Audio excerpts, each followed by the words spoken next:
you're exhausted all the time and your doctor says it's just your Crohn, but you're not sure if that's the whole story, this episode will give you the questions to ask and the patterns to track so you can actually figure out what's driving your fatigue. Hi, I'm Kate, and today we're talking about how to tell the difference between Crohn's fatigue, anemia, B12 deficiency, thyroid issues, and adrenal fatigue, because they all feel exhausting. But they don't need the same approach to correct. This matters because if you're treating the wrong kind of fatigue, you can spend months doing things that don't help while the real issue stays hidden. When my son was 16, he'd come home from school and sleep for 3 hours every single day. His blood work showed his Crohn's was quiet. His iron was low, normal. His doctor said, well, he has Crohn's, so he's probably just tired. But as a natural therapist and his mum, and something didn't sit right. That kind of fatigue, where he literally couldn't stay awake,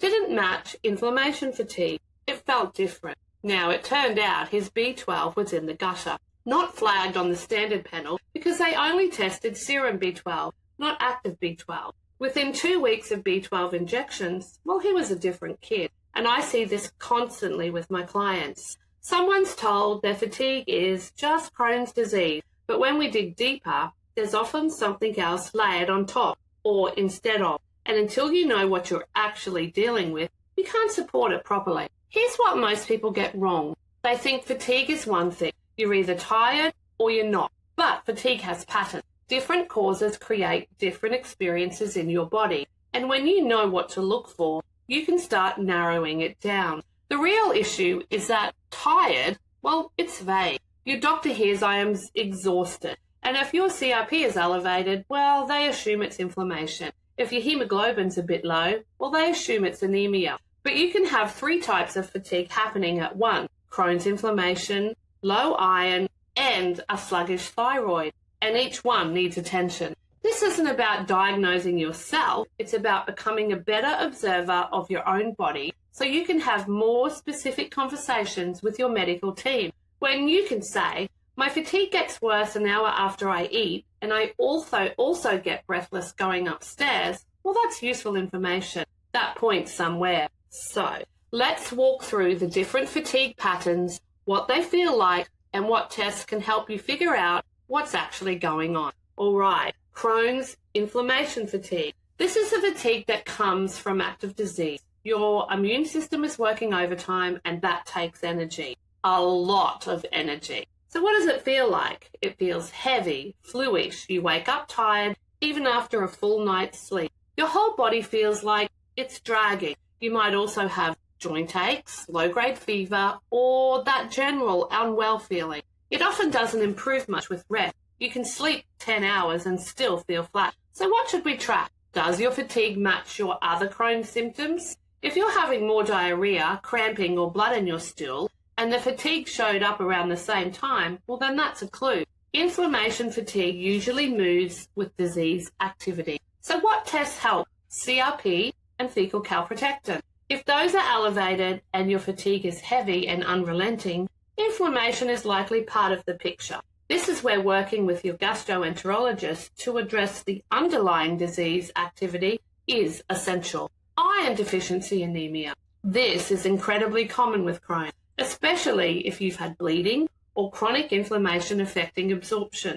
Now, what does it feel like? It feels breathless. You get winded doing normal things, walking upstairs, carrying groceries. Your heart might pound, you might crave ice or have restless legs at night. This fatigue often comes with pale skin, and you feel better when you're sitting still, but worse when you move. So what should you track? Do you get dizzy when you stand up quickly? Are your nails brittle or spoon-shaped? Do you feel like your heart's working harder than it should? So what tests help? Well, a full iron study, not just hemoglobin. You want serum iron, ferritin, transferritin, saturation, and TIBC. Ferritin below 30 is too low for most people with Crohn, even if it's technically in range. I've seen people with ferritin at 15 being told they're fine, and they're absolutely not fine. A real example. Well, my son's ferritin once came back at 22. His doctor said it was normal, but he was breathless and exhausted. And when we got his ferritin up above 50 with iron infusions, the breathlessness disappeared. Normal on paper doesn't always mean optimal for you. B12 deficiency. If you've had inflammation in your terminal ileum or you've had that section removed, B12 absorption can be compromised. This one sneaks up because it develops slowly. So what does it feel like? Well, it feels foggy. You can't think clearly. You might feel tired, but it's more like your brain is tired. Trouble concentrating, memory issues, feeling disconnected. You might also get tingling in your hands or feet or a sore tongue. So what do we track? Is your fatigue more mental than physical? Do you feel like you're moving through mud cognitively? Are you forgetting words or losing your train of thought more than usual? So what tests help? Well, serum B12 is a start, but it's not the whole picture.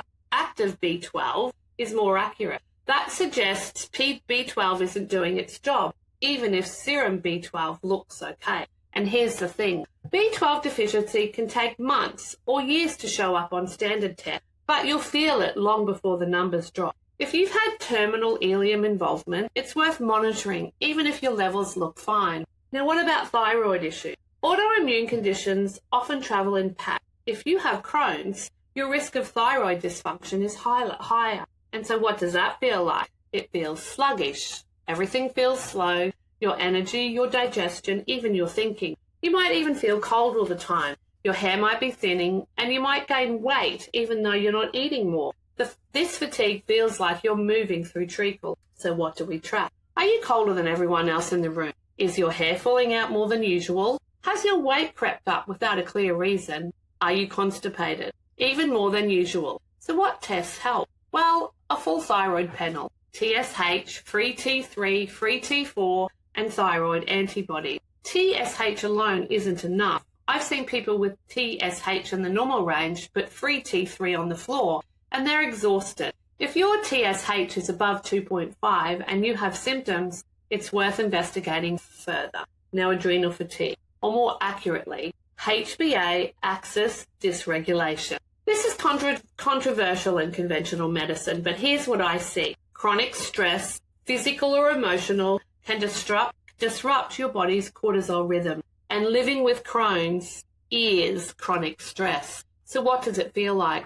Well, you feel wired and tired. You're exhausted, but you can't sleep. You get a second wind late at night. You might crave salt or sugar. You feel okay-ish in the morning, but you crash hard in the afternoon. This fatigue often comes with feeling overwhelmed or anxious. So what do we track? Well, does your energy dip at specific times of day? Do you feel like you're running on adrenaline and then you crash? Are you waking up at 3 a.m. and can't get back to sleep? So what tests help? Well, salivary cortisol testing, 4 samples throughout the day to map your cortisol curve. It isn't a standard test most GPs will order, but a naturopath or integrative doctor can arrange it. It shows whether your cortisol is spiking when it should be low or tanking when it should be higher. I had a client whose cortisol was sky high at midnight and barely there at 8 a.m. She felt wired at night, exhausted in the morning, and no amount of sleep helped.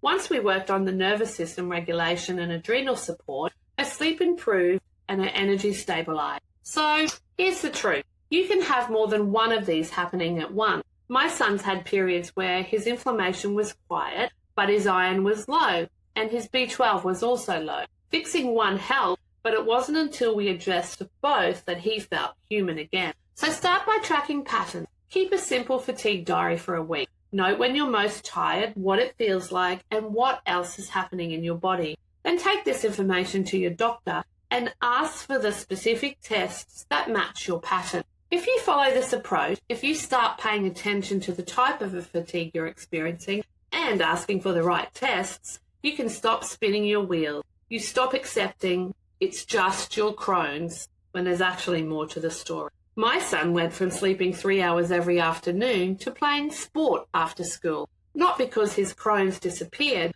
but because we found the hidden B12 deficiency and fixed it. That's what becomes possible when you get specific. You deserve to know what's actually driving your fatigue, and once you know, you can work with your medical team to support it properly.